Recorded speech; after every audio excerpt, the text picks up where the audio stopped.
नमस्कार दोस्तों, स्वागत है आप सभी भाई बहनों का अपने all India anganwadi news channel के आज सुबह के इस वीडियो में। और आज सुबह का वीडियो बहुत ही बढ़िया है, जानकारी बहुत ही अहम लेकर के आए हैं। चावल, दाल, गुड़, चना और सूखा दूध वगैरह इन सभी चीजों को लेकर के हम आपको बताएंगे। सोया बड़ी ये सब कुछ बांटने के लिए, लाभार्थियों को देने के लिए कितनी कितनी मात्रा में ऊपर से आदेश आया है, लेकिन ये लाभार्थियों तक कितना कितना पहुंचेगा इसकी हकीकत आंगनबाड़ी बहनें अपनी अपनी बयां कर देती हैं। तो देख लीजिए ऊपर से आदेश कितना आता है, नीचे मिलता कितना है। बीच के अधिकारी, सुपरवाइजर, सीडीपीओ, डीपीओ आखिर इनमें चला जाता है, इनमें बट जाता है, तो भी तो आंगनबाड़ी को आदेश दे देते हैं कि 200 ग्राम कुछ देने के लिए दूध का ही पैकेट दिया जाता है, आदेश ऊपर से आता है। तो यहां पर आंगनबाड़ी को 100 ग्राम देने के लिए कह देते हैं। तो आखिर जहां कहीं भी ये मांजरा चल रहा होगा वहां पर ये कालाबाजारी अधिकारियों की चल रही होगी। इसके खिलाफ ऑल इंडिया सच्चाई से वीडियो लेकर के आपके सामने आया है। तो यहां पर आपको बता दें, सबसे पहला जो लेटर है वो बिहार सरकार का लेटर। इसके बाद और भी हमारे पास कई लेटर लगे हुए हैं, एक एक करके सभी लेटर दिखाएंगे और एक एक करके बातों को समझते जाइए।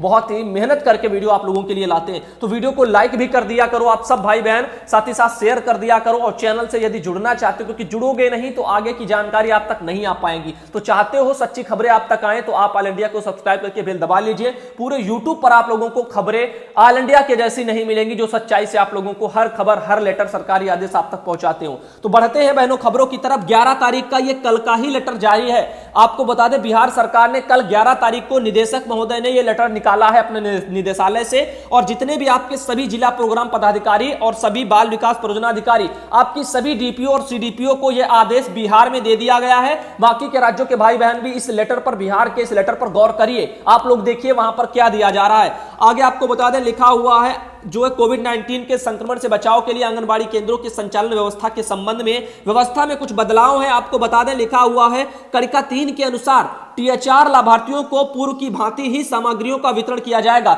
जैसे वितरण टीएचआर का बिहार में चल रहा था, वैसे ही अब मई महीने का भी चलेगा, आगे भी चलेगा। और ये कब तक चलेगा किसी को पता नहीं। तमाम राज्यों में भी जैसे सब कुछ टीएचआर का वितरण, पोषाहार का वितरण चल रहा है, वो वैसे ही चलता रहेगा। कब तक चलेगा किसी को पता नहीं, क्योंकि कब तक कोरोना का कहर जारी रहेगा ये कि कोई अभी अनुमान नहीं लगा सकता। आगे आपको बता दें, लिखा हुआ है किंतु सभी जिले, जिसमें आपको बता दें विशेषकर जो आपके एईएस प्रभावित वाले जिले, यानी जहां पर संक्रमण ज्यादा है, जहां पर प्रभावित वाले इलाके हैं, उनके लिए कह रहे हैं जिला प्रोग्राम पदाधिकारी जो है टीएचआर लाभार्थियों को सामग्री में जो है सोया बड़ी 250 ग्राम। अब जो आपके एईएस प्रभावित इलाके हैं, जो आपके एईएस वाले में जो प्रभावित इलाके आते हो बिहार में, जो तो आप लोगों के लिए ये मिलेगा 250 ग्राम, तथा लिखा हुआ ये सोया बड़ी और गुड़ वगैरह 500 ग्राम गुड़ मिलेगा एक लाभार्थी को, और 250 ग्राम सोया बड़ी मिलेगी। ये अतिरिक्त मिलेगा। बाकी सभी के लिए एक जैसा क्या रहेगा वो देखिए। बाकी लिखा है वितरण जो है सुनिश्चित करेंगे। बाकी आपको बता दें 3 से जो आपके 6 वर्ष के जो बच्चे हैं स्कूल पूर्व शिक्षा के,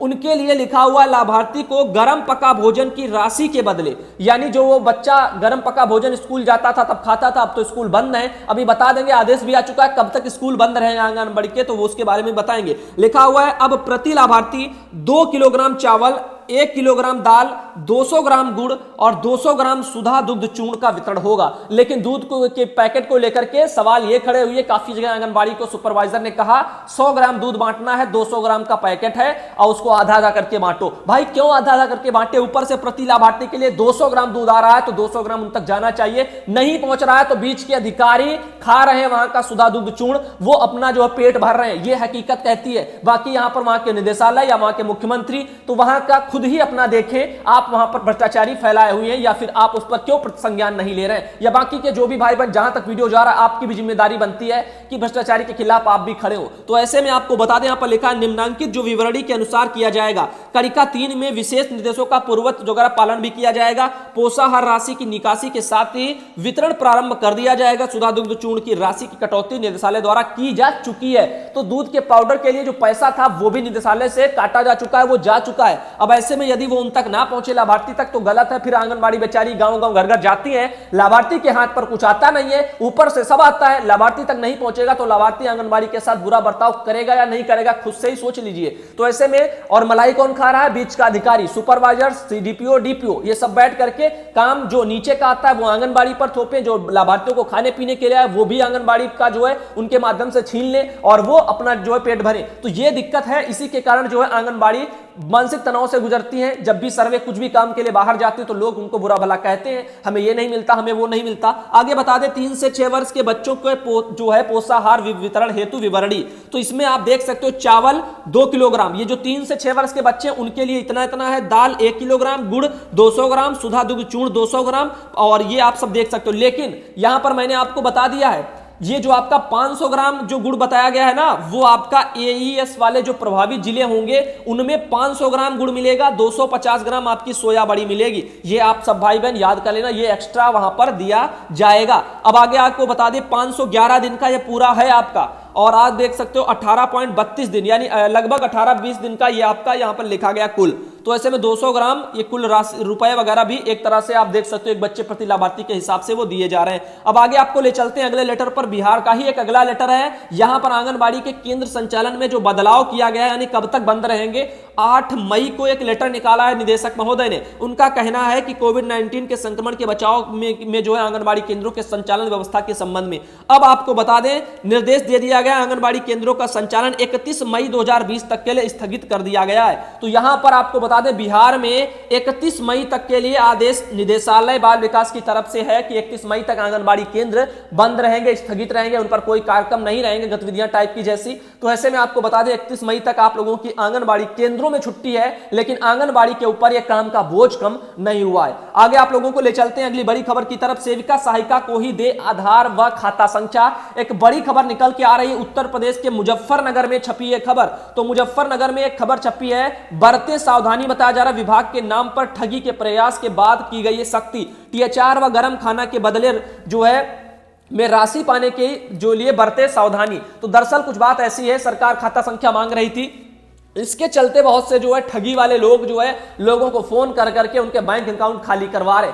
अब ये दिक्कत किसके लिए आगे खड़ी हो रही है? आंगनबाड़ी वर्कर के लिए, क्योंकि एक गांव में किसी का भी पैसा चला जाएगा और वो ये कह करके ले लेगा कि आंगनबाड़ी को चाहिए खाता संख्या सब कुछ बताइए, वो दे देगा, पैसा चला जाएगा। तो किस पर प्रेशर आएगा? आंगनबाड़ी पर ही आएगा, उन पर ही सवाल जवाब सारे खड़े हो जाएंगे। तो ऐसे में ये समस्याएं आंगनबाड़ी के कंधों पर और बढ़ने जा रही है। देख लीजिए यहां पर लिखा है, आंगनबाड़ी लाभुकों को टीएचआर व गर्म खाना के बदले राशि उनके खाते में भेजने का आईसीडीएस विभाग ने निर्णय लिया। इसके लिए लाभुकों को सेविका सहायिका या सीडीपीओ को अपना आधार खाता संख्या देना है और उसकी एंट्री भी करानी है। तो यहां पर देख सकते हो सेविकाओं को अपनी आईडी किसी को नहीं देनी है। और सकरा में समाज कल्याण विभाग के नाम पर शुक्रवार को लिखा हुआ है, ठगी का प्रयास करने का मामला सामने आने के बाद जिला प्रोग्राम अधिकारी ललिता कुमारी ने सख्त आदेश जारी किए। उन्होंने कहा है कि सेविका सहायिका व सीडीपीओ को छोड़कर किसी अन्य को खाता व आधार संख्या या अन्य कागजात लेने के आदेश नहीं है। अब आपको बता दें यहां पर एक मुसीबत क्या आ गई आप लोगों के सामने, अब लाभार्थियों के खाता संख्या नहीं लिए जाएंगे, आंगनबाड़ी इन लोगों के खाता संख्या ले लिए जाएंगे। और मुझे लगता है कि आंगनबाड़ी के खातों में ही शायद सरकार पैसा भेज दे और वही पैसा लेकर के फिर शायद आंगनबाड़ी को कह दे कि आप जो है राशन खरीद लो, फिर वो उस राशन को ले जाकर के घर घर बांट दो। यही कुछ करने का उनका सिस्टम होगा। वरना लाभार्थियों को यदि देना है तो लाभार्थियों को खाता संख्या लेना जरूरी था, ना कि आंगनबाड़ी लोगों का खाता संख्या विभाग को लेना जरूरी था। उनका तो खाता संख्या पहले से ही है। तो अगर राशि सरकार आंगनबाड़ी वर्करों के कंधों पर डालते हुए भेजेगी तो यहां पर काम का एक और बोझ आंगनबाड़ी बहनों बढ़ जाएगा। मैं हमेशा कहता रहता हूं पूरा वीडियो देखा करो, लेकिन बहुत से लोग छोड़ करके चले जाते हैं, उनका क्या मन होता है फिलहाल वो जाने, लेकिन बहुत सी उनकी जानकारी ऐसे ही छूट जाती है। और जो पूरा देखते हैं उनको समय से पहले जो है हर जानकारी से वो रूबरू हो जाते हैं जो भी आने वाले समय में होती है। लिखा है लाभुक जो है बहकावे में आकर अपने कागजात किसी और को जो है ना दें, और लिखा है उनसे संबंधित जानकारी शेयर करें, और वहां पे लिखा हुआ सेविकाओं से ही डाटा एंट्री करवाएं। और अप्रैल माह में जो सभी लाभुकों का खाता संख्या नहीं मिलने के कारण लाभुकों को केंद्र पर ही बुलाकर राशन दिया गया था। विभाग ने मई के टीएचआर दिवस पर सभी लाभुकों को खाते में एंट्री करने के लिए कहा था, मगर कुछ लोग लाभुकों को ठगी से करने का प्रयास करें। फिलहाल के लिए आपको बता दूं निदेशालय से आदेश जो आया था वो कैंसिल हो चुका है कि आंगनबाड़ी खाता संख्या लेने के लिए जाएं। फिर भी यदि किसी जिलों में कोई जिला कार्यक्रम अधिकारी यानी बाल विकास का जिला कार्यक्रम अधिकारी लेटर निकालता है कि आप लोग खाता संख्या लाओ, ये करो वो करो, तो आप सब आंगनबाड़ी बहनों अपने क्षेत्र में एक बार भ्रमण करके बता दो, किसी दूसरे को खाता संख्या आप लोगों को नहीं देना है। देना है तो जब मैं खुद ही लूं तो मुझे ही देना है, ऐसे यूं ही नहीं कोई फोन कर दे खाता संख्या दे दो तो आप जो दे दो लालच में आकर के, फिर उसकी जिम्मेदारी आप सभी की होगी। तो ऐसे में आप लोग खुद सोचिए। आगे बढ़ते हैं अगली खबर की तरफ। आपको बता दें अगला मैसेज लगा हुआ राजमती बहन है, उनकी एक समस्या। लिखा है सुधांशु भाई मैं यूपी से हूं, मेरा नाम राजमती है। भाई जी मैं केवल आपकी ही न्यूज देखती हूं, वैसे तो बहुत से न्यूज है लेकिन आपकी न्यूज में सच्चाई और अच्छाई दोनों देखने को मिलती है। मैं आपकी तीनों टाइम की खबरें देखती हूं। भाई जी मुझे यह बताएं कि प्रत्येक आंगनबाड़ी का कितने दिन का मानदेय काटा गया है। मैं जब 8 अप्रैल को बैंक गई तो मेरा 669 रुपए मेरे खाते से कटे हुए थे। और क्या इतने रुपए जो है सभी बहनों के खाते से काटे गए हैं? कृपया जो करके जो है जरूर बताइएगा। जानकारी देने के लिए बहुत बहुत धन्यवाद। तो ऐसे में आपको बहनों बता दूं, यहां पर पैसे कटने जैसी कोई समस्या ही नहीं होती। कुछ जनपदों में हमारे आंगनबाड़ी वर्कर के यूनियनों ने पैसा कटवाने को लेकर के अपने कंधों पर जिम्मेदारी ले ली, या यूं कहें कि अपनी नाम बड़ी के खातिर 4-4, 10-10, 50-50 आंगनबाड़ी को इकट्ठा कर लिया और जाकर के पैसे दान करने की बात कही और सीधा कह दिया कि पैसे काट लो। अब सरकारों को या विभाग वालों को हमारे तो मौका की ही तलाश रहता है, कब मौका मिले, कब चौका मारे। तो ऐसे में अब उनके पास मौका भी है कि सभी का जो है एक एक दिन का पैसा काट लो। कहीं कहीं आंगनबाड़ी ने बेचारी जो है अपने एक एक महीने का पैसा दिया है, तो वो तो उनकी आर्थिक स्थिति को देखते हुए ऑल इंडिया ने पहले ही सचेत कर दिया था कि यहां पर हर आंगनबाड़ी के खाते से जबरन पैसा काटना गलत है। जो भी बहन जो देने में सक्षम है, अकाउंट नंबर सब जारी है राहत कोष के, उनमें वो अपना खुद ही दान करें।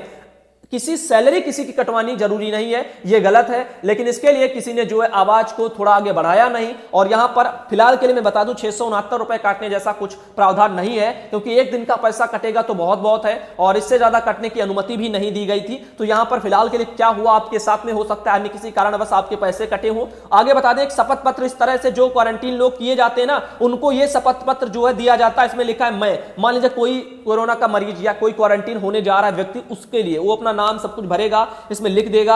ये बलरामपुर में है, ऐसा सिस्टम ऐसे हर जगह का होगा। उसमें लिखा है मैं 14 दिनों होम क्वारंटीन के लिए परामर्श दिया गया है। मैं शपथ पूर्वक बयान करता हूं कि 14 दिन तक अपने घर में एकांतवास में रहूंगा, बाहर कहीं भी नहीं निकलूंगा और मैं प्रशासन के द्वारा किए गए निर्देशों का पालन करूंगा। यदि मेरे द्वारा कोई जो है विधि विरुद्ध कार्य किया जाता है तो भारतीय दंड विधान की धारा 188 इन सब जो लिखी हुई है, इनकी धाराओं के अंतर्गत जो है मेरे ऊपर कार्रवाई किए जाने के पर जो है मुझे कोई आपत्ति नहीं होगी। तो ऐसा कर करके शपथ पत्र वगैरह भी उनसे करवाया जा रहा है। आगे डीएम बलरामपुर के उन्होंने ट्वीट किया था, आज शाम को प्राप्त हुई 49 कोरोना सैंपलिंग की जो आई थी जो रिपोर्टें, उनमें से आपके 2 वगैरह पॉजिटिव निकले हैं। तो ऐसे में आपको बता दूं एक नया पॉजिटिव वहां पर डीएम बलरामपुर में 2 हो गया, हो सकता है और भी बढ़ गए हो। तो ऐसी संख्या बढ़ती जा रही है। अब आप खुद सोचिए, एक एक दिन में जब 4300 आ रहे हैं, 4300 से ऊपर केस आ रहे हैं, तो आप लोग क्या सोचेंगे, कैसे हम लोग कहें कि हम लोग जो है यहां पर आराम से जो जिंदगी जी रहे हैं। अभी आपको बता दें, यहां पर बलरामपुर से एक लेटर है, ये आप लोग देख लीजिए, 9 अप्रैल का यानी 9 मई का ही लेटर है। और ये आप देख सकते हो आंगनबाड़ी केंद्रों का भी इसमें जिक्र किया गया है। ये देखिए समिति में जो आपकी समिति बनाई गई थी ना,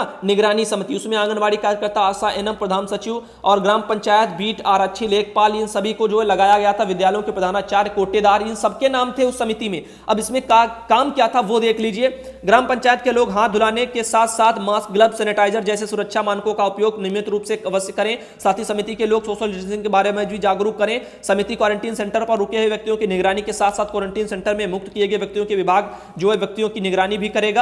साथ ही ऐसे कुछ और भी लिखा हुआ सभी के लिए यहाँ पर दिशा निर्देश जारी कर दिए गए, किसका क्या काम दरअसल काम है। और यहाँ पर आंगनबाड़ी बहनों का काम हमने बता दिया था कि आंगनबाड़ी बहनों की आंगनबाड़ी वहां पर जो है उनको वितरण करने में मदद करने का काम बलरामपुर में ऐसे ही सौंपा गया। तो हो सकता है हर जगह यही हो, लेकिन अब वहां पर जैसा जहां का सिस्टम है वैसे ही बोझ लादा जाता है। यहां पर एक मैसेज आया, श्रीकांति देवी बहन है, जिला कुशीनगर से, उनका एक यहां पर मैसेज है। उन्होंने लिखा हुआ है, लिख करके लेटर भेजा है मुझे, भाई आपको मेरे तरफ से जो है नमस्कार भाई, आपका चैनल बहुत ही अच्छा लगता है। मैं आपके चैनल से जुड़ी हूं और हम लोगों से जो है एमपीआर का जो है पैसा, फीडिंग का पैसा जबरन लिया जाता है और नहीं देने पर विभाग वाले बोलते हैं कि पैसा मानदेय का कट जाएगा। और तो क्यों ना हम सब जो है पुष्टाहार बांट दें, किसी भी जो है पैसा देना पड़ता है, नहीं तो सुपरवाइजर डराते धमकाते रहते हैं भाई, जो पुष्टाहार से भुखमरी कभी जाएगी। और ऐसे ही कुछ लिखा हुआ है, सरकार पुष्टाहार बंद कर दे तो सबसे अच्छा रहेगा। बहुत ही बढ़िया उन्होंने बात कही है, तमाम बातों को मिला करके पुष्टाहार बंद हो जाए तो अच्छा है, क्योंकि यही सारी समस्याओं की जड़ है। इसमें सबसे ज्यादा जो जा रहा है वो आंगनबाड़ी का ही जा रहा है, उन्हीं की हानि हो रही है। जो आपके अधिकारी हैं वो बन रहे हैं, अधिकारी बन रहे हैं, वो मलाई खा रहे हैं, क्योंकि पुष्टाहार मैं सब जानता हूं, मुझसे कुछ छुपा नहीं है। काफी जगह पुष्टाहार बेचवा करके आंगनबाड़ी के ऊपर से पैसे ले लिए जाते हैं। अब वो पैसे सूखे सूखे कौन जेब में भर रहा है? अधिकारी भर रहा है, सुपरवाइजर, सीडीपीओ, डीपीओ। अब ऐसे में आंगनबाड़ी क्या कर रही है, वो गांव अपने क्षेत्र में जो है लोगों का बुरा भला सुन रही है, ऊपर से गलत काम में तो उनको उनके ही अधिकारियों ने लिप्त करा रखा है जहां जहां। अब ऐसे में वहां पर वो धौंस तो दिखाएंगे, डराएंगे भी आपको, धमकाएंगे भी आपको, कहेंगे आपकी सेवा समाप्ति, क्योंकि आपको कुछ करने के लिए उनके पास सबूत है। जब आप ऐसा काम ही नहीं करेंगे, आपके क्षेत्र की जनता आपके साथ में होगी, तो आपको कोई नहीं हटा सकता, कोई नहीं निकाल सकता। अपने अपने क्षेत्र के लाभार्थियों को को अपने साथ जमा करके यदि कोई आंगनबाड़ी वर्कर खड़ी हो जाए ना अपने सुपरवाइजर, अपने डीपीओ से डीपीओ के खिलाफ, तो उनके विभाग के पूरे अधिकारियों की जांच हो जाएगी वहां के क्षेत्र में। क्योंकि लाभार्थी यदि 100-200 इकट्ठा होकर के कहे कि हमें यहां पर नहीं मिलता, क्यों? क्योंकि कारण इतना, आंगनबाड़ी को इतना सिर्फ मिल रहा है। अब ये इतने मिलने में आंगनबाड़ी बेचारी कैसे बांटे? अब आंगनबाड़ी यदि सच्चाई से अपने लाभार्थियों के सामने सब कुछ बयां करें, बताएं कि ये आ रहा है, हम कैसे किसको बांटे, तो वहां पर वो सब उनका साथ जरूर देंगे मेरे ख्याल से। लेकिन यहां पर ऐसा कुछ नजर नहीं आता। और आप सब, हो सकता है आंगनबाड़ी बहनों को भरोसा भी ना अपने लाभार्थियों को, तो अपने क्षेत्र के लोगों पर, आसपास के लोगों पर थोड़ा बहुत भरोसा दिखाइए। और क्योंकि आपके सुपरवाइजर, ये अधिकारी जो है, यही मेन गलत कर रहे हैं, क्योंकि ये बैठे बैठे सब कुछ कर रहे हैं। इन पर कोई समस्या नहीं, इन पर कोई आंच नहीं आनी है, और ये जो है पैसा भी बिचवा करके अपना जेब में भर रहे हैं। तो मिलते हैं आपको अगले वीडियो में। फिर अगर वीडियो पसंद आया तो लाइक करिए, चैनल के पर आपको लगता है कि सच्चाई दिखाई जाती है तो सब्सक्राइब करके अपनी बेल जरूर दबा लीजिए।